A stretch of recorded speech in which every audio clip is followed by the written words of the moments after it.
ప్రపంచాన్ని ఇప్పుడు వణికిస్తున్నటువంటి అంశం ఎల్ నినో. ఈసారి పెద్ద ఎత్తున వేసవి ఎండలను మించిన ఎండలను చూసే అవకాశం ఉంటుంది. వానాకాలంలో అనే హెచ్చరికలు ప్రపంచవ్యాప్తంగా వస్తున్నాయి. దానికి తగ్గట్టుగానే యూరోప్‌లో కూడా విపరీతమైనటువంటి వేడి పెరిగింది అనేటువంటి మాట తెలుస్తుంది. ఇప్పుడు తాజాగా ఒక నివేదిక వచ్చింది. ఒక ప్రైవేట్ సంస్థ స్కైమెట్ నిర్వహించినటువంటి వాతావరణ అధ్యయనంలో రాబోయేటువంటి రోజుల్లో ఎండల తీవ్రత మరింత పెరగబోతుంది.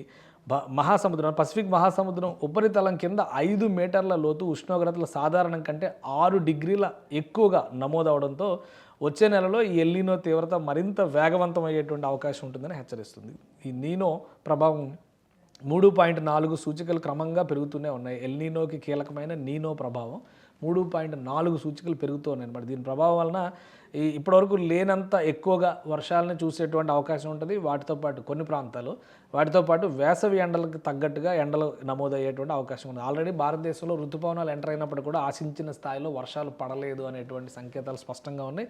రాబోయే రోజులు అంటే వచ్చే నెలలో కొంత వాతావరణ పరిస్థితులు మారతాయి అనేటువంటి మాట కూడా తెలుస్తుంది. సో ఈ నెల 21వ తేదీతో ముగిసినటువంటి వారంతో హిందూ మహాసముద్రంలో ఐఓడి రుణాత్మక దశ నుంచి తటస్థం వైపు వెళ్ళింది. దీంతో ఋతుపవన కాలం రెండో అర్ధ భాగం సానుకూలంగా మారుతుందని చెప్పి వాతావరణ శాఖ కూడా అంచనా వేస్తుంది. అంటే వచ్చే నెలలో వర్షాలు నమోదవడానికి అవకాశం ఉంది. బంగాళాఖాతంలో 2-3 అల్పపీడనాలు ఫామ్ అవడానికి కూడా అవకాశాలు ఉన్నట్టుగా తెలుస్తుంది. సో ఎల్ నినో ప్రభావం మాత్రం ప్రపంచవ్యాప్తంగా మరింత తీవ్రంగా ఉండే అవకాశం ఉంది.